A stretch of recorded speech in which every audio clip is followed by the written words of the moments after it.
What's up, everybody? We're back in a garage with the Pontiac Grand Prix.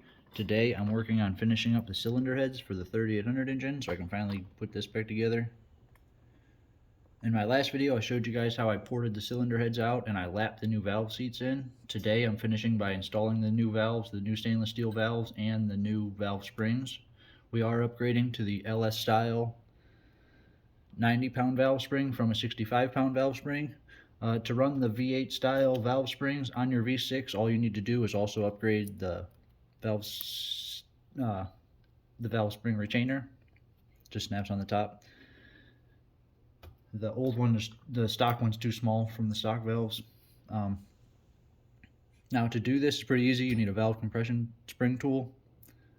They're pretty cheap and common. Nothing really special about it. You compress the spring, you pull it off. You need to make sure you also keep the keepers. It's just two little pieces of metal that hold the spring on.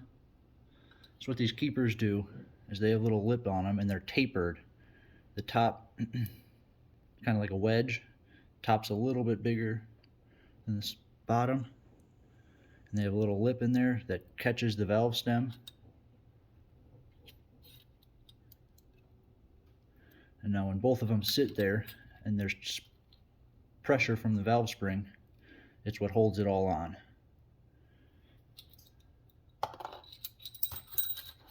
If you're going this far to install it, you might as well also replace the valve seals. They're usually pretty worn. You can pull them off easy with some vice grips. The new one next to it.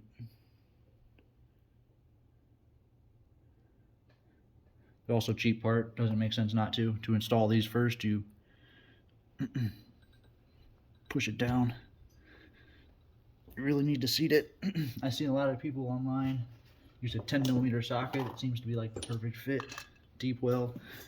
And you're able to evenly push it down until it seats, just like that. Obviously this is really easy because I have it off and on my bench. You can do these while these are on the car still, but the problem is that the valve, once you take it off, it will just completely fall into the cylinder. So at that point you have to take it off. There is a way around that and I can show you in a second. But so to install, I'll show you how to install this first. To install the new spring, you just need to compress it with the new spring and retainer on there. You set it in place. You get your keepers and you want to make sure you get the fat ends, the top one. This is the trickiest part, making sure you don't lose these. Setting it in place. Now once I get it in place, I kind of pull it up so it's holding them, and then you start decompressing the spring.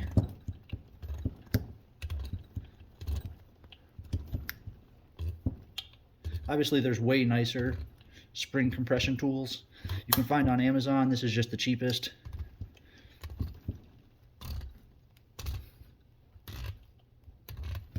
And this is basically the same way you would do it on any overhead valve motor. Same setup, V6, V8, doesn't matter. It's the same way. That's in place. So like I said, if you had this on the car still, you wouldn't, this would fall down. So what a lot of people would do is you'd buy one of these tools. I found this one on summitracing.com, and I live in the area, so it's actually pretty close. And it threads into your spark plug hole and it allows you to fill the other end as you would attach to your air compressor, and it will allow you to fill this cylinder with compressed air to keep this valve from falling down. Now I did this originally with it on my car because that was my original plan, but I had the problem with the air leaking past the valve seal and coming out the exhaust, and so I knew I had problems with like a burnt valve or valve seat, so that's why I replaced the valves. And you've seen in my last video where I lapped the new valve seats in. That should help that problem. I wasn't even really having too much problems with the car, I just had that problem. I thought I would take care of it now. Anyway, that's pretty much all there is to this.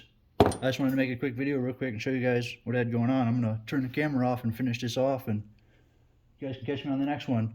I'll basically be doing the head gasket video next, and then after that I'll finish these off with the new rocker arms and push rods.